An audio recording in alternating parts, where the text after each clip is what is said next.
Assalamualaikum warahmatullahi wabarakatuh. Waalaikumsalam warahmatullahi wabarakatuh. Apa kabar semuanya? Baik. Gimana perasaannya hari ini? Semangat. Silahkan lihat lingkungannya sebelum kita belajar. Sudah bersih atau belum? Siap. Buku sudah ada di atas meja semua? Alat tulis sudah di atas meja semua ya? Nah, baiklah, sebelum pembelajaran kita mulai, mari kita berdoa. Berdoanya kita dalam hati ya anak-anak, biar kelihatan khusyuk karena kita ada yang berbeda agama. Oke, berdoa dalam hati dimulai.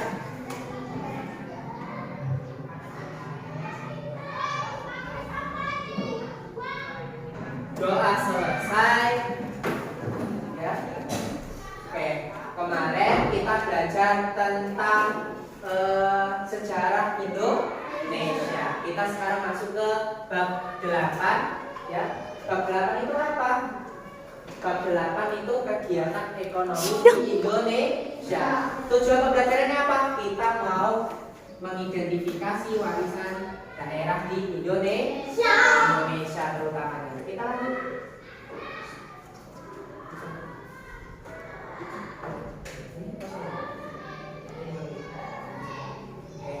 Mengenal warisan budaya. Warisan budaya menjadi bagian terpenting dalam jati diri budaya suatu bangsa, kelompok atau bangsa. Kenapa sih kok bisa begitu? Dengan adanya warisan budaya berupa bangunan, benda atau apapun itu, apa yang terjadi? Apa yang terjadi? Kita gampang mengenali suatu suku bangsa, ya kan? Kita bangga, ya kan, jadi warga negara. Karena apa? Dengan adanya warisan budaya kita bisa tahu si Charles itu dari suku mana. Apa warisan budaya itu? Ada pakaian adat, ada alat musik, ada alat musik, ada alat musik. Selain itu ada apa lagi? Ada apa lagi? Ada apa lagi? Bangunan bersejarah. Contohnya apa? Candi. Ada apa sih candi yang populer di Indonesia? Candi Prambanan dan Candi Borobudur. Itu yang sangat terkenal di Indonesia. Selanjutnya,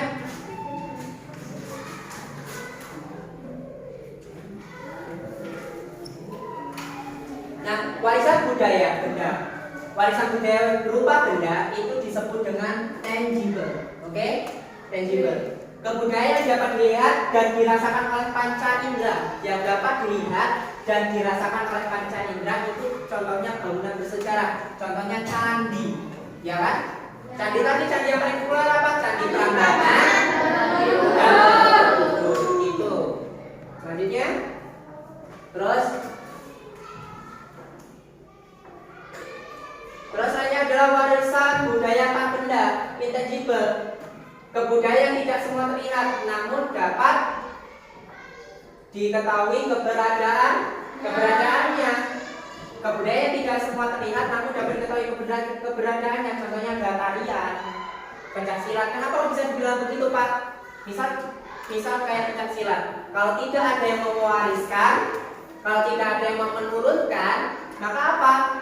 Warisan tersebut pencaksilat akan hilang. Karena sewaktu-waktu warisan yang tak benda ini bisa hilang kalau tidak diceritakan, dipelajari, ya, itu dapat hilang. Contohnya pencaksilat, tarian budaya tuh. Kalau alat musik masuk yang tangible, warisan budaya benda. Selanjutnya nomor 7.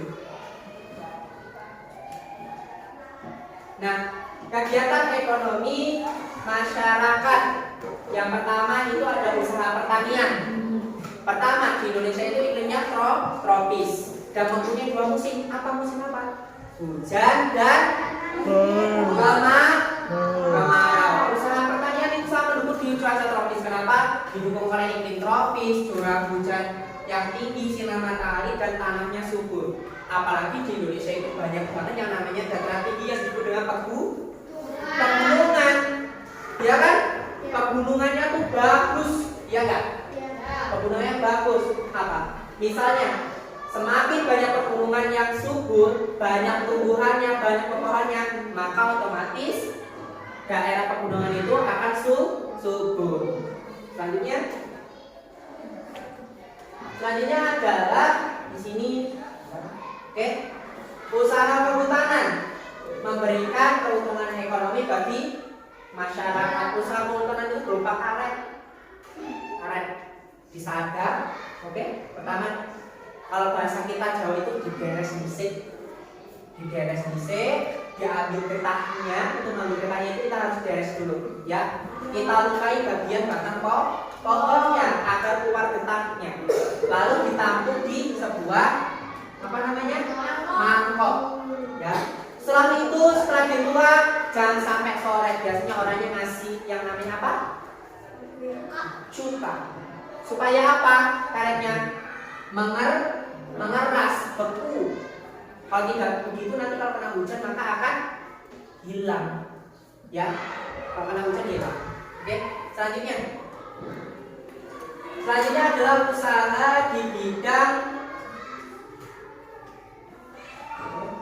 sabar. Ya. Selanjutnya ini adalah usaha di peternakan. Peternakan itu ada hewan besar, hewan kecil, ya kan? Kalau hewan besar itu ada sapi, kerbau biasanya. Kalau paling rata adalah sapi perah, anak-anak. Kenapa? Selain dagingnya yang bisa dikonsumsi, tapi juga susunya, ya. Susunya dikonsumsi. Yang biasa kalian minum itu kalian buat, tapi itu sudah berupa susu yang sudah diolah, ya. Susu, tapi jangan sampai nanti minum susunya langsung, ya, karena masih ada bakteri, ya kan? Terus hewan kecil ada kambing, ada domba, ayam, itik, ya, apalagi kalkun, bebek, ya, masih banyak lagi. Selanjutnya adalah usaha perkebunan. Usaha perkebunan, tanaman tahunan. Nah, tanaman tahunan itu dapat diambil hasilnya beberapa kali sebelum layu. Contohnya apa ini? Terus ada yang tanam musiman, contohnya kayak ini, tomat, yang hanya bisa dipanen dalam satu musim saja. Selanjutnya, ini kita coba. Kalau enggak, klik ini aja.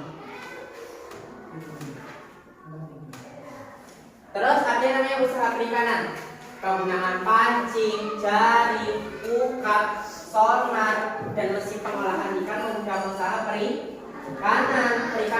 Tapi tidak boleh menggunakan apa? Yang namanya apa? Bom. Apalagi? Racun, ya. Racun. Apalagi menggunakan energi listrik, biasanya ditaruhkan di dalam air gunanya untuk melumpuhkan ikannya. Itu tidak boleh, karena yang akan mati bukan yang hidupnya saja, tapi apa?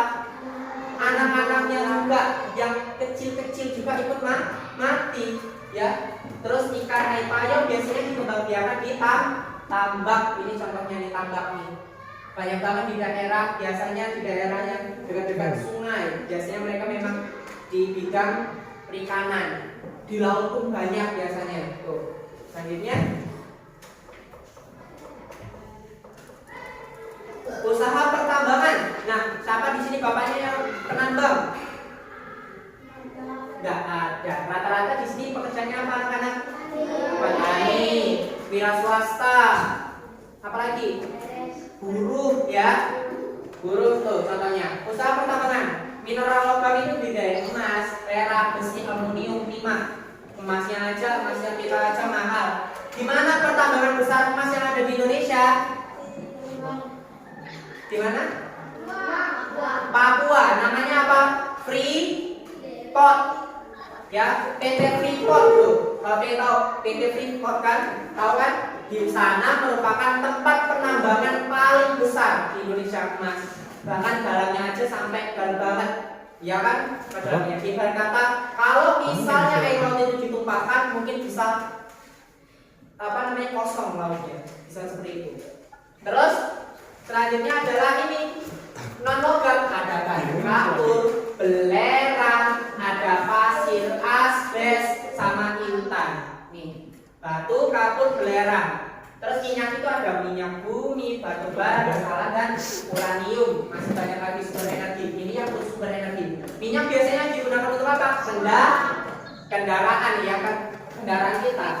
Pertalite, Pertamax, Dexlite, ya kan? Wes sambutan. Selanjutnya. Dan adalah usaha perdagangan. Biasanya berupa dengan warung. Perdagangan pasti terdapat jual beli. Warung, kelontong, pasar. Kalau sekarang orang mah dagang itu enaknya Anak-anaknya pada gitu. dari lewat apa online. Biasanya kalian beli barang yang pulang saya mau pesen di toko online nih. Di e-commerce saja enak. Kenapa? Lebih enak, mudah. Paketnya dianterin, iya kan? Ya. Iya, paketnya dianterin. Iya, paketnya dianterin kan? Jadi lebih gampang. Karena kadang orang sudah malas datang ke warung, datang ke lontong, datang ke pasar, maka mereka menggunakan daring. Biasanya kalau orang malas belanja keluar, biasanya menggunakan apa? Gojek, Grab, GoFood tuh biasanya, ya. Mereka itu biasa menggunakan itu. Kenapa? Lebih mudah, lebih enak, tinggal pesen-pesen aja, ya kan? Ya. Selanjutnya, 14.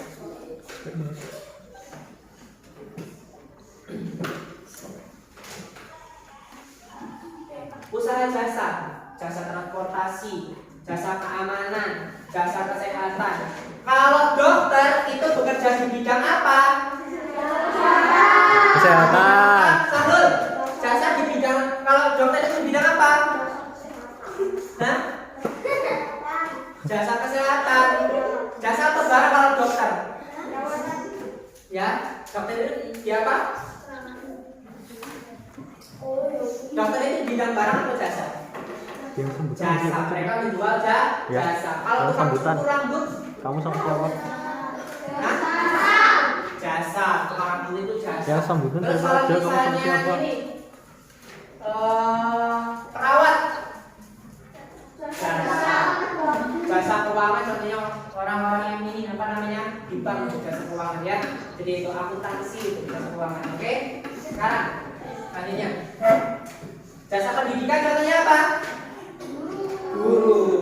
Terus faktor pendukung perekonomian daerah ada sumber daya, infrastruktur, teknologi, sumber daya manusia. Kira-kira menurut kalian yang masih belum ada di tempat kita yang masih kurang banget apa di sini? Di sini. Sumber daya manusia. Kenapa Rizal kalau sumber daya manusia? Faktor pendukung perekonomian daerah. Kenapa faktor pendukung itu harus ada sumber daya manusia? Siapa yang bekerja? Iya kan? Kalau tidak ada manusia, ya. Kalau nggak ada manusia, siapa yang mau bekerja? Selanjutnya, teknologi tempat kita bagaimana teknologi? Apakah sudah bagus teknologi tempat kita? Belum. Kenapa? Jaringan atau networking yang masih susah, iya kan? Mau akses internet masih susah, karena nonton YouTube aja masih macet, macet itu tadi. Infrastruktur apa? Infrastruktur jalannya kadang kita mau keluar jelek nggak? Jelek, ya kan? Jalannya jelek kan? Ketika kita keluar ini infrastruktur kita di jalan yang masih jelek. Kalau sumber daya alam bagus nggak kita ini? Sumber daya alam itu bukan hanya sekedar itu, tapi sumber daya alam berupa pertanian kita, perkebunan kita, perikanan ataupun perkebunan itu pasti sudah bagus. Sapi ada yang berarti sapi bapaknya ada, ya nggak? Kebutuhan daging kita sudah tercukupi. Ikan ada yang jual ikan nggak? Ada. Berarti ada yang jual itu ya. Berarti lengkap nggak tempat kita? Buah-buahan bagaimana? Sayuran bagaimana? Aman? Apakah kita sering makan sayuran? Sering. Berarti aman semuanya. Kita lanjut. Selanjutnya produk unggulan daerah, makanan khas atau barang kerajinan yang dijadikan sebagai oleh suatu daerah. Produk unggul dibuat menggunakan bahan baku berkualitas. Rendang itu dari mana ya? Rendang dari mana?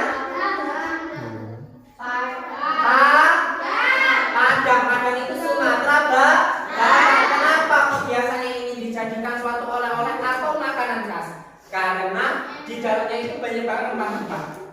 Ya, di dalamnya itu banyak banget rempah-rempah yang ketika kita makan itu rasanya itu luar biasa enaknya pol. Ketika makan rendang ya, dibuat dengan daging yang berkualitas juga dong pastinya, ya kan? Makanya ini sangat terkenal, enak dan diakui negara lain juga. Selanjutnya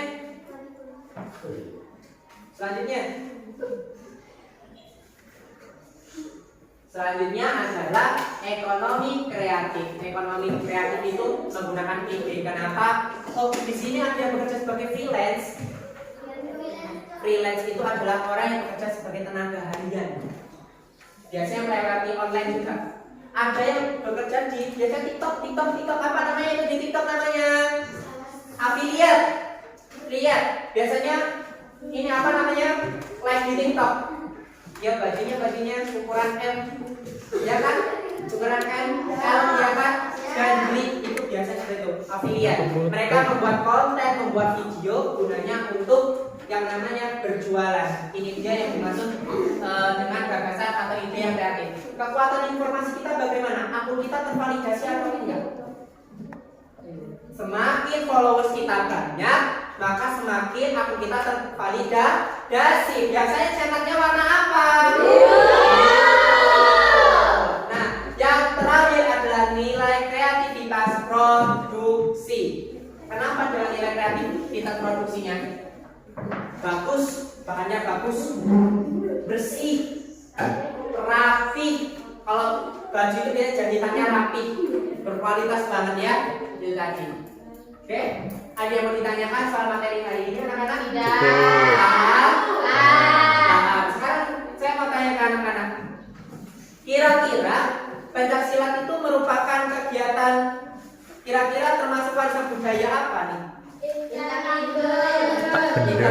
Kenapa? Karena ketika kita tidak mau mempelajarinya, maka suatu-waktu kegiatan pencaksilat itu atau warisan budaya pencaksilat itu akan menghilang. Jadi harus mempelajari. Kalau gamelan itu